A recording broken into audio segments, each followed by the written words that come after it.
Assalamualaikum warahmatullahi wabarakatuh. Selamat pagi anak-anak. Pada kesempatan pagi hari ini, kita akan belajar tentang materi sejarah kolonialisme dan imperialisme bangsa Eropa. Untuk yang pertama, pengertian kolonialisme adalah penguasaan suatu negara atas negara atau daerah lain dengan tujuan untuk memperluas kekuasaan atau wilayah negara tersebut. Jadi, kata kunci kolonialisme adalah di kata penguasaan. Sedangkan imperialisme adalah sistem politik yang bertujuan menjajah negara lain untuk kekuasaan dan keuntungan yang lebih besar. Kata kunci dari imperialisme adalah menjajah atau penjajah. Kita next. Nah, selanjutnya tentang masuknya bangsa Eropa ke Nusantara. Masuknya bangsa Eropa ke Nusantara, ada beberapa tokoh yang melakukan pelayaran. Di sini ada Christopher Columbus dari Spanyol, Ferdinand Magellan dari Spanyol, Vasco da Gama dari Portugis, Alfonso de Albuquerque dari Portugis, dan terakhir ada Bartolomeu Dias dari Portugis. Selain dari Spanyol dan Portugis, nanti ada dari Inggris, ada James Cook, James Lancaster, dan juga dari Belanda ada Cornelius de Houtman. Selanjutnya mengenai latar belakang atau faktor yang mendorong penjelajahan Eropa. Yang pertama, faktornya adalah jatuhnya Konstantinopel. Konstantinopel ini merupakan ibu kota Kekaisaran Romawi atau ibu kota Bizantium. Di Konstantinopel dulu merupakan pusat perdagangan terbesar yang menghubungkan Eropa dan juga Asia. Barang yang diperdagangkan adalah rempah-rempah. Nah, jatuhnya Konstantinopel ini ke tangan Turki Utsmani atau Turki Ottoman membuat Turki Ottoman memberlakukan harga baru untuk rempah-rempah. Harganya bisa 2 kali lipat bahkan 4 kali lipat, sehingga sangat merugikan bangsa Eropa. Sehingga bangsa Eropa melakukan pelayaran menuju ke daerah penghasil rempah-rempah terbanyak, yaitu di Nusantara atau Indonesia yang sekarang. Untuk yang kedua adalah adanya buku Imago Mundi. Buku Imago Mundi ini menceritakan tentang The Journey of Marco Polo, yaitu perjalanan Marco Polo menjelajahi dunia. Untuk yang ketiga, perkembangan ilmu pengetahuan dan teknologi. Di bidang ilmu pengetahuan telah ditemukannya teori yang mengatakan bahwa bumi itu bulat dan juga matahari sebagai pusat tata surya. Sedangkan di bidang teknologinya telah ditemukan kompas, perahu, bercadik, dan juga bubuk mesiu. Dan yang terakhir, tentang semangat Reconquista. Semangat Reconquista ini yaitu balas dendam kepada Islam. Kenapa kok balas dendam kepada Islam? Ya kembali lagi ke sini, jatuhnya Konstantinopel ke tangan Turki Utsmani. Next. Selanjutnya ada tujuan kedatangan bangsa Barat. Tujuan kedatangan bangsa Barat ada 3 yang biasa dikenal sebagai 3G: Gold, Gospel, Glory. Gold artinya kekayaan. Jadi di sini tujuan bangsa Eropa melakukan penjelajahan untuk mencari kekayaan atau sumber daya alam dan juga melakukan perdagangan untuk memperkaya negara mereka. Yang kedua, gospel di sini adalah untuk menyebarkan kepercayaan kepercayaannya adalah agama Kristen. Di agama Kristen sendiri nanti ada dua agama, yaitu agama Kristen Katolik dan juga agama Kristen Protestan. Dan yang terakhir, glory, yaitu tentang kejayaan. Jadi, bangsa Eropa melakukan penjelajahan juga untuk mencari kejayaan di wilayah yang mereka jelajahi itu.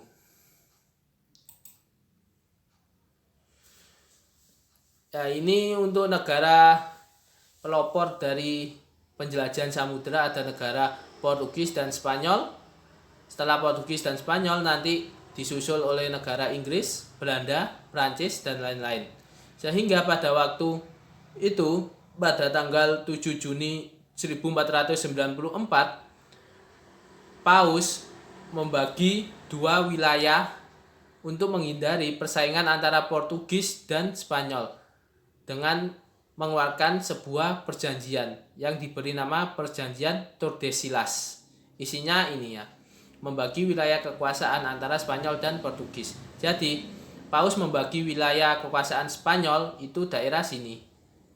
Untuk wilayah kekuasaannya Portugis daerah sini. Next. Ini ada penjelajah atau tokoh bangsa Portugis. Yang pertama ada Bartolomeus Dias, yang kedua ada Vasco da Gama, yang ketiga ada Alfonso de Albuquerque. Kalau kalian susah menyebutkannya, bisa kalian sebut, untuk mengingatnya bisa disebut Alfonso de Albuquerque. Nah, ini peta pelayaran dari bangsa Portugis. Jadi Dias waktu itu yang melakukan penjelajahan yang pertama kali. Dias berangkat dari Lisabon pada bulan Agustus menuju ke benua Afrika. Nah, pada saat itu di benua Afrika, kapal si Dias karam terkena badai. Sehingga sama si Dias ini awalnya tanjungnya diberi nama Tanjung Badai, karena kapal Dias karam terkena badai topan. Sehingga mengharuskan Dias kembali lagi ke Portugis, di daerah Lisabon, Portugis. Di Lisabon, Dias menceritakannya kepada Raja Joao II. Sehingga untuk menghilangkan kesan buruk atau menyeramkan, Tanjung Badai yang diberi nama oleh Dias diganti dengan nama Tanjung Harapan. Tanjung Harapan bisa menjadi buruk juga kalau kalian tambahi dengan kata palsu. Jadinya nanti Tanjung Harapan palsu. Untuk yang kedua ada Vasco da Gama. Vasco da Gama berlayar menelusuri jalurnya si Dias menuju daerah Kalkut, India. Setelah dari Kalkut, India, da Gama kembali lagi ke Portugis.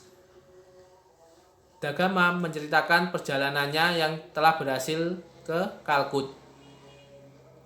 Sehingga si Alfonso de Albuquerque meneruskan rute Dias dari Kalkut ini menuju ke Malaka. Pada tahun 1511 si Albuquerque ini berhasil menaklukkan Malaka. Dan si Albuquerque ini singgah di daerah Ternate. Next. Selanjutnya adalah penjelajah atau tokoh bangsa Spanyol. Ada dua tokoh, yaitu Pak Columbus atau Christopher Columbus dan juga si Ferdinand Magelhaens yang dikapteni oleh Sebastian Elcano. Ini dia rutenya. Untuk rute dari Pak Columbus berangkat dari Spanyol sini menuju ke Karibia. Dalam pelayarannya, Pak Columbus melakukan 4 kali pelayaran dengan menggunakan 3 buah kapal yang diberi nama Santa Maria, Pinna, dan juga Nina. Santa Maria, Pinta, dan juga Nina.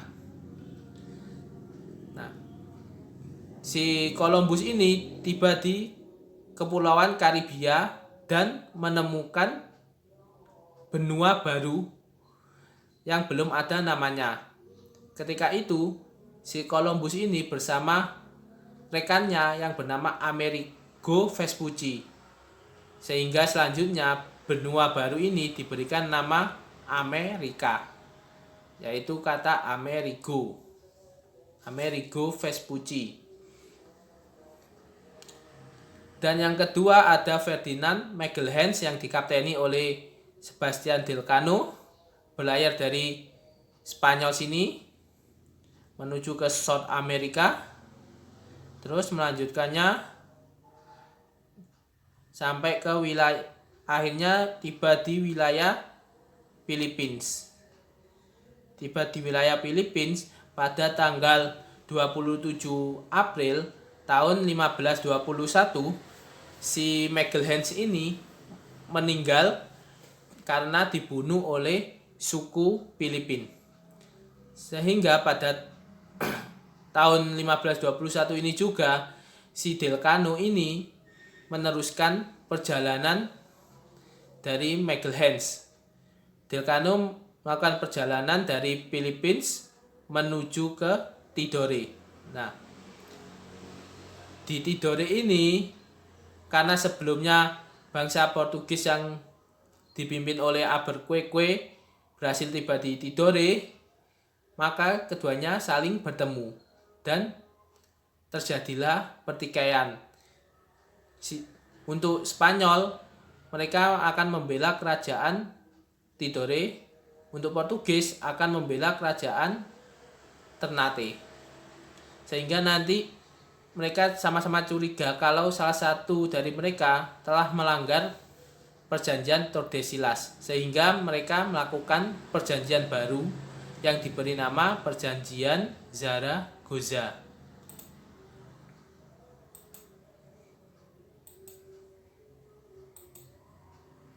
Ya, ini dia bangsa Spanyol. Ada Christopher Columbus menyusuri barat Spanyol dan tiba di benua Amerika pada tanggal 1492. Terus Ferdinand Magelhaens tiba di Filipina 1521 dan meninggal 1521. Diteruskan Elcano dari Filipina menuju ke Tidore. Untuk bangsa Portugal yang pertama ada si Dias mencapai Tanjung Harapan pada tahun 1488, dilanjutkan oleh Da Gama mencapai India pada tahun 1498. Terakhir ada Afonso de Albuquerque tiba di Malaka pada tahun 1511 dan juga berhasil menaklukkan Malaka. Sekian materi sejarah pada pertemuan pagi hari ini. Apabila ada kesalahan kata, mohon dimaafkan karena yang sempurna hanyalah Allah Subhanahu wa taala. Wabillahi taufiq wal hidayah. Waridhoi wal inayah. Wassalamualaikum warahmatullahi wabarakatuh. Salam jas merah. Jangan sekali-kali melupakan sejarah.